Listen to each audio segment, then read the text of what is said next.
Magandang buhay sa lahat. Enrique Hill, finally, nasa Spain na. Ayun nga kay Enrique, he spent his New Year with his family.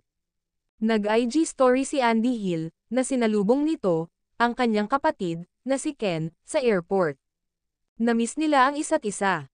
Samantala, Liza Soberano, being an angel. Ang cute nito, at ang ganda niya talaga. Liza Soberano, is one of the most beautiful face. Naging Hall of Fame na ito, sa palagi nitong naisasama, taon-taon. Ng TC Candler, the most beautiful face. Congratulations again, Liza Soberano. And good luck Enrique Hill, sa movie mo. Ang ganda guys, worth it, ang pagpanood ninyo.